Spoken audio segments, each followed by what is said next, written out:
Thank you for tuning in to Real Career Talk Podcast. I'm your host, Sherry Sims, founder of Black Career Women's Network, where we inspire women to know their worth, discover their strengths, and work in their purpose. Tonight is episode 7, and we're going to be talking about the 6 principles to career management. So proactively managing your career can be a seamless process, specifically if you understand the dynamics of what to do and how to manage your career. So we're going to be talking about learning 6 principles to do that, to stay ahead in your industry, recognize pitfalls and distractions that can stall your career progression. So I want to start first with asking this question to our listeners. What does career success mean to you? Just think about that for a moment. And for some people, career success could mean that they are breaking the glass ceiling. For some people, it's more or less for making a certain amount of money. Maybe it's having a certain type of title. So it all depends on what your specific values are when it comes to what career success means to you. So we want to start with the first principle, which is change is constant. What you have to understand about career management is that you need to be prepared to be able to change at any given moment. You want to focus on the movement in your career. You want to be diverse in your experiences, and then ask yourself this question. What have you done so far to prepare yourself, for your career, to take it to the next level? Think about what you've accomplished in the current role that you're in, and if you haven't achieved everything you want to achieve, what is it going to take for you to get there? The second principle is career adaptability. Just as much as change is a constant in our lives when it comes to just not our lives, but also our careers, you also have to be adaptable. You want to become the CEO of your career. You want to own it. You want to run it. You want things to go the way you want them to. But in order for that to happen, you need to stay clear and focused on what your goals are. And you have to stay open to change, open to growth, and what it may take to get there. The third principle is learning is ongoing. Now, this one is very critical, and the reason why I say that learning is ongoing is because learning is something that we all have to understand is we have to check our skill sets. For example, every job that you accept should be taking you to the next level. But in order for you to go to the next level and stay at that next level, have you done the work at the level that you're at now to prepare for that role? You want to be able to succeed. So you want to re-look at your skill sets and see where you need more development. Is it your communication skills? Do you need to learn how to manage your emotions? How do you handle stress, conflict? Are you good at critical thinking? So looking and revisiting your skills is very important to make sure that you have what it takes to go to the next level, and not just go to the next level, but stay at the next level. The fourth principle is clarity of your brand. Do you have clarity about your professional reputation? Do you know what that is? So let's talk about 4 things under clarity of your brand that's important and critical. Number 1, what are you known for? Do you know what your reputation is in your workplace? If you don't, find out. Don't wait until your 12-month review to figure out, what your performance is like, or what really what people know about you. Ask questions. Go around and ask some of your coworkers or some managers and get some feedback on how they feel about you and your performance. That way you can be working on those things, during the year and not waiting to try to fix those things when it's review time. Number 2, what are your critical relationships like? Who are those people that really can impact your brand? We know that your manager is a critical person that can impact your brand, but who else is critical relationships in the workplace that can help you to make sure that they see your brand the way you are perceiving it, the way that it's coming off to them. Do they see it the way you do? And if they don't, get feedback from them on what you need to change. It is your job to make sure you're putting the right perceptions, the right energy, and all those things out there to your workplace. How do you want to be perceived? And you control that. What does your visibility consist of in the workplace? Are you being visible in the right key areas? Or are you just kind of just letting leaving your career to chance? Are you making sure that your work is getting noticed? Are you getting noticed? Are you volunteering for projects at work making sure you get credit for the things that you do? You have to put the work in to make sure that you're creating the visibility that is going to be critical to your success in your career mobility. And the last one, under clarifying your brand, what really are you doing in terms of your resume enhancement activities? Looking at your resume, what have you added to your resume that you have accomplished in the last 12 months? Or have you added anything to your resume at all? So the important thing for you to think about is that, are you gaining the right skill sets that's going to continue to make you marketable, that you can add to your resume that can take you to the next level? And if you are not doing that, you need to revisit why you are still in your current role and what purpose is it serving if you've already maxed out your potential. Number 5, create your own board of directors. This is a great one. I love this one. You want to have your own tribe pretty much. So who is in your direct network that you can look at that can be part of your board of directors or your tribe? Who can you find to be the key critical roles that can help you in your circle? So let's talk about the 6 must-have relationships in your circle. These 6 must-have relationships come from our BCWN mentor and also chief bosspreneur, Becky A. Davis. And you can find these on her website at beckyadavis.com and as a free download of these 6 must-have relationships from your circle. Number 1, get a mentor.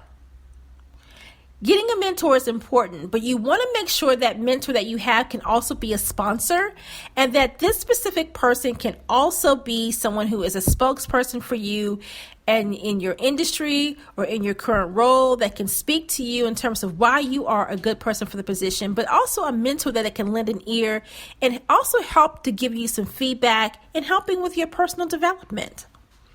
Number 2, get a role model.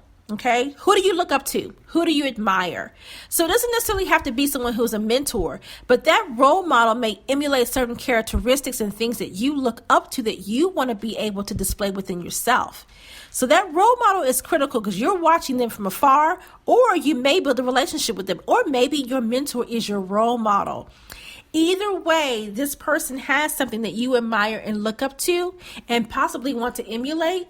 So stay close to them and learn what they do and watch how they're becoming successful. Number 3, have experts, okay? Experts that have what you don't. And what that means is that you want to be able to have a circle of people around you that are smarter than you. You want those to be the people that you can learn from and that you can grow and excel to higher levels. So always keep some experts around you. Number 4 relationship that you must have is an accountability partner. Your accountability partner is someone that you want to be able to kick you in your ass when you're not doing what the hell you're supposed to be doing, right? It's important to have someone who can truly make you accountable. So if you said, you know what, I am going to achieve 3 of my goals this week, their job is to come to you and say, hey, Sherry, have you achieved those 3 goals this week? Which goal have you achieved so far? What the heck have you been doing? Why haven't you gotten it done? That is an accountability partner, whoever that partner may be. And maybe it is your mentor. Maybe it's your role model. Maybe it's one of the experts. Who knows? Whoever that accountability partner is, they are the one that can give you the swift kick in the butt to keep you on track if they need to. Number 5, people who have shared interests with you. Now, I like this one a lot, and the reason why is because, we have friends and we have family, and we may share with them our hopes and our dreams and maybe some of our accomplishments. And then while we're talking about this, we have this deer in the headlights going on. And you're like, you know what? Never mind. I can't talk to you about nothing. You love them dearly, but they can't relate. So you want to make sure that you have people that are in your circle who have shared interest. So when you're talking about something in your industry, or if you're talking about something specifically that's going on in your career, they understand because they do the same thing you do. So it's important to make sure that you have people who have the shared interests in your career, in your industry, or just overall understand what you do. And the last one, number 6, must have from relationships that you need to have in your circle is a complementary partner. Now, we're not talking about someone who complements you. We're talking about someone who has this, talents and skills and strengths in areas that you may not. So you may have a strength where you may be great at Microsoft Word, and that person may be great at Microsoft Excel. So you guys can switch and use these other strengths to get things done. So if you don't know how to make formulas on a table for Excel, look at your your complementary partner to be the one who can create the formulas for you, and then you could be the one that can do vice versa. So the thing is that the both of you can share and barter your strengths and weaknesses with each other, or services, and complement each other to get things done. And sometimes that's what we have to do. It's all about delegating, right? You may not be delegating like that, but you're definitely looking at partnering with someone who can maximize both of you guys' goals and ability to get things done. And the last principle that we want to share is record your journey, okay? No progress, which is no progress, no movement, no progress, no success. And it's important for you to set goals, and not only set goals, but you want to be able to set goals that you can make happen. Keep those things in the forefront of your journey and make it important for you to be able to achieve those. So let's talk about when it comes to creating your career action plan within recording your journey. This is where you want to be able to create this action plan and you want to make things happen. But what you need to be including in your career action plan is this. 1, your personal branding statement. And your personal branding statement is something that's a paragraph long that really defines who you are as a professional. A paragraph that you can just say out to the world. Number 2, list your core values and guiding principles. We all have core values. We all have guiding principles that help us to make the career choices that we make. What are the values that drive your decisions? What are your principles that lead you to take the action that you do? And number 3, the vision and goals for your next 2 years. What are those? Write down your vision and write down what you want your career goals to be for the next 2 years. And then what you need to do is to create a timeline of how you're going to achieve the goals. And then you want to benchmark those, whether you visit your goals and see if you've achieved those every quarter, or twice a year, or once a year. However it's convenient for you and makes sense for you and how you manage your career is how you need to create your timelines and benchmark that progress. The next one is make sure that you have the resources that you need to achieve your goals. Looking at what is all needed, whether it's support from people, maybe it definitely is looking at not just your circle of support, but who are those 6 people that you need to look at that can be part of the resources you need to achieve your goals. So the last thing you need to think about in terms of the 6 principles of career management, is to create your plan, work the plan, and when necessary, revise the plan.